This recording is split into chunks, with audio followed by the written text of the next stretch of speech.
Hello everyone, I'm Coyote Jack, and looks like what is the legacy industry when it comes to anime and manga from Japan? Well, they're straight saying some factual facts, and yeah, it is interesting to see a headline like this.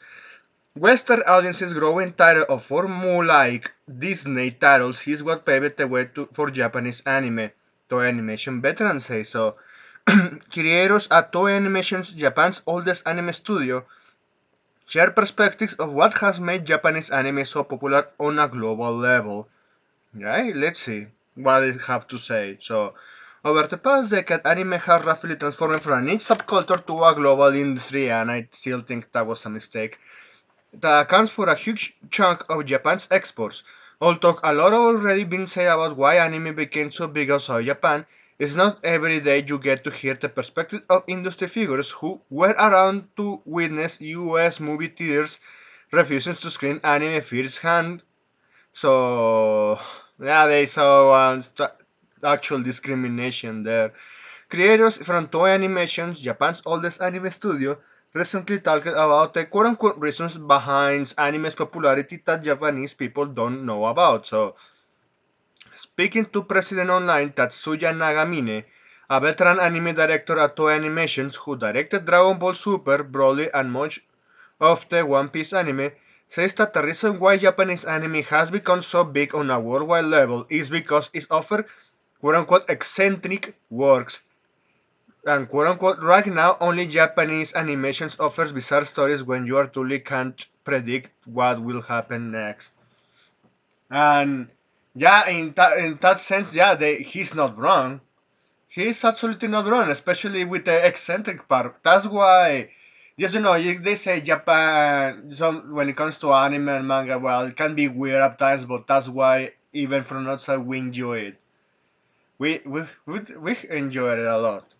Especially with risque fan service there, or some pieces like The Great Teacher Onizuka or Black Lagoon.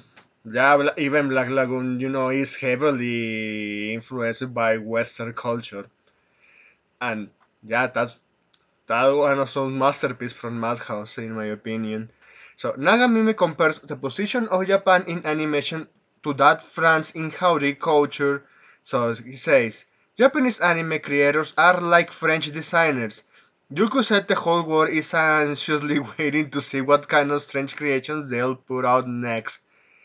He's not wrong, actually. He knows it. On a more practical note, he also mentions the importance of some Japanese anime predominantly being produced for television, as setting shows rotated every 3 months. There is a constant turnover of new titles that satisfies a wide range of tastes. Yeah, it is content for a specific audience. When you produce like many genres and put it there in a place, like for example Shonen Jump, and see who is going to stick and who wants to keep seeing more of that. Hey, I remember even with To Love a Ru when it was being produced back in the day. Yeah, it made it here, even on all those magazines and even from the western side because yeah, so it was kind of interesting to see whenever it was Dragon Ball One Piece and you were seeing Lala there or Tiarju Sensei. You know who that blonde I'm talking about. But well, let's continue.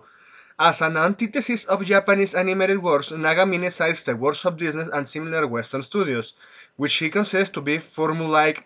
I think overseas fans of animation are already tired of predictable Disney-style works.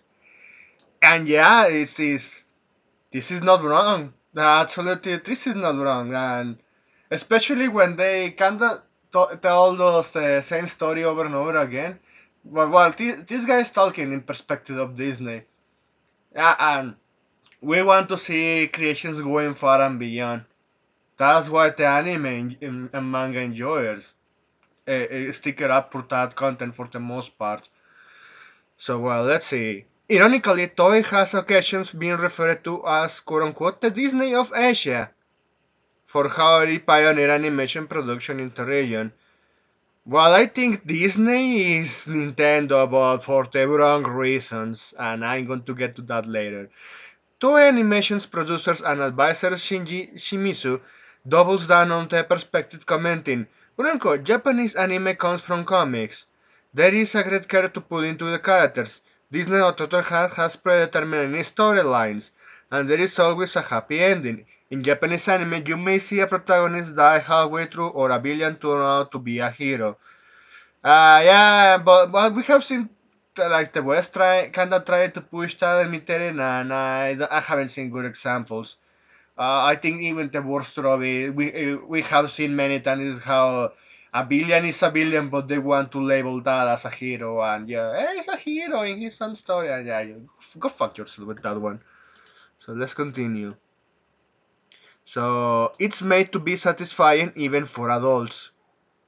Nowadays, yeah, most of us are adults, and yeah, we used to say, yeah, Helsing and Wilty Crown is one of my the hidden gems when it comes to well certain anime with a lot of plot twists.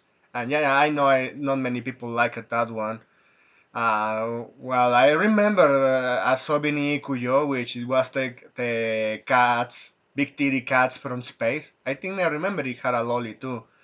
And then I remember Aika Zero, and I remember Monster Princess. Yeah, Monster Princess. When I remember the anime, and did try to make an OBS. Only ended up with the tier one, and it ended there. The manga finished years ago. Yeah, long fucking time already.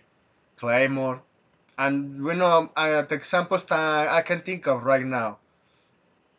Yeah, they most of the stuff is designed for adults. Sure, you can still have like kids or even teenager stuff. Hell, even your average shonen where you see some splash of blood. Yeah, they say yeah for kids, but only because yeah it's the hero defeating the villains. Yeah, right, the right and good will winning from the wrong and evil, and that's why yeah we is enjoyed. So let's continue. Although anime is a large-scale commercial sport, yeah, because it's what it is. It's just a commercial for manga. It rules like it the nature of manga, which has been relatively free restrictions. Shimizu suggests that this is what is compelled to U.S. audiences who grew up tired of Disney to turn to anime.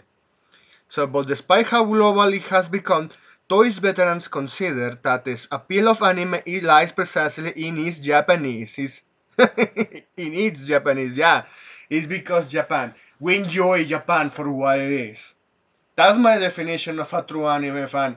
Enjoying anime for how it is, which is content created for Japanese audiences.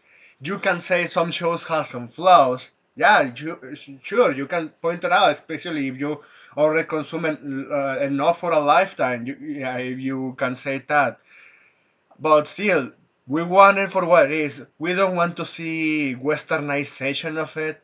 Last time I remember, I think it was Kadokawa doing something like it was their own version of Spice Girl. What is it like that? That fantasy dog shit from Crunchyroll. Yeah, yeah, I don't need to bother remember that one. I know people still remember how they drained Crunchyroll drained money to produce that Western slop and label it as anime. Yeah, yeah, they can go fuck themselves with that one. Because yeah, like we said, also when it comes to manga, we have seen how Westerners want to co-opt the name of manga. You say, a manga style. Yeah, nah, our own manga. Go fuck yourself. Manga is because it's comic in Japanese. Just as comic in the US, for Spanish, you could call it is a historieta or graphical novel, which is in within both translations, it fits. No, una novela gráfica. So, so people are well. At least this guy. At least when it comes to the anime industry, yeah, they still know what people enjoy, why the Westerners enjoy, and they should not change it. They should not listen to Westerners when it comes to that. They should listen to their Japanese audience, and they should never censor themselves. And yeah, I really like it that yeah this guy knows, and this is like a little glimpse of hope.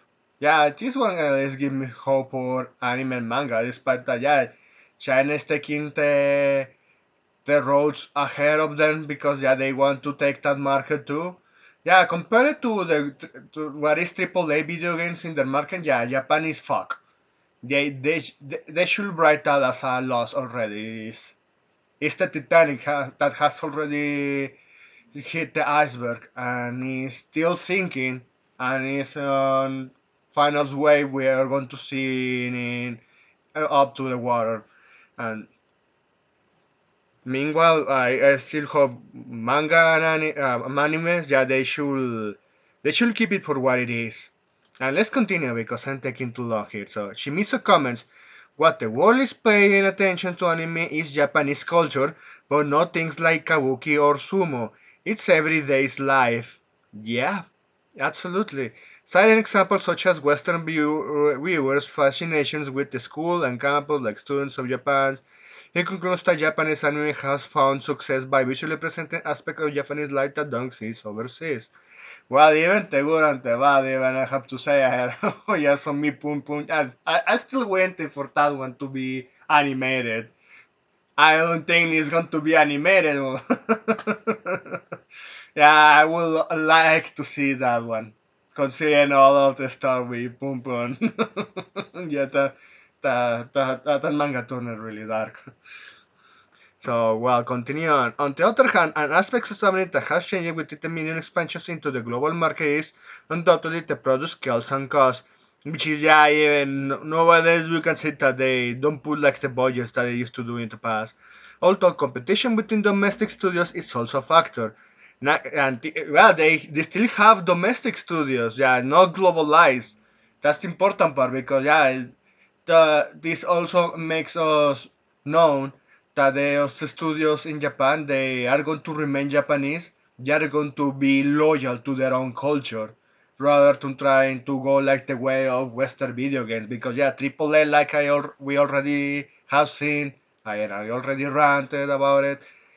They they went full publicly traded company. They were infected by the AI, BlackRock, and they they told all to the other developers, you should do the same shit. And well, now we are seeing that some Japanese indies are the ones taking the role. They are going to be the ones that rebuild the industry from the ashes. From when Japan, that market AAA in Japan collapses. At least for anime and manga, looks like it's not going to be the case. At least for now.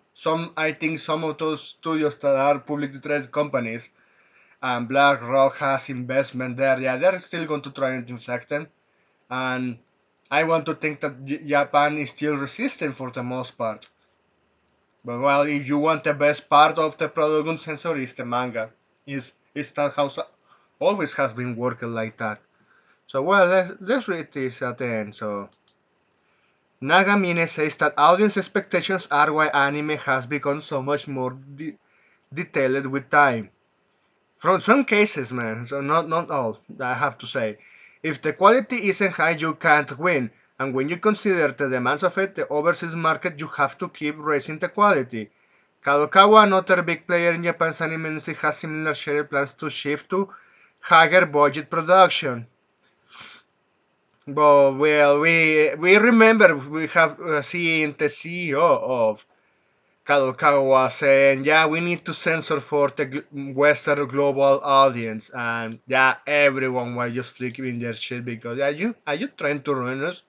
Yeah, and Kadokawa is owned by Sony, at least partially. So, which consider necessary conditions for achieving global commercial success?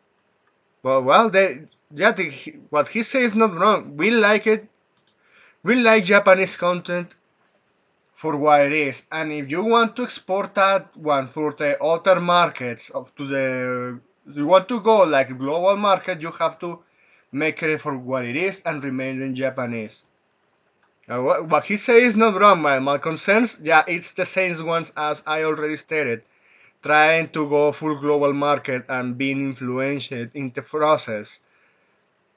But for the most part, yeah, we like it for what it is. We want Japan to be still be remaining Japanese and producing that good stuff. And that's it. Thanks for watching and please take care.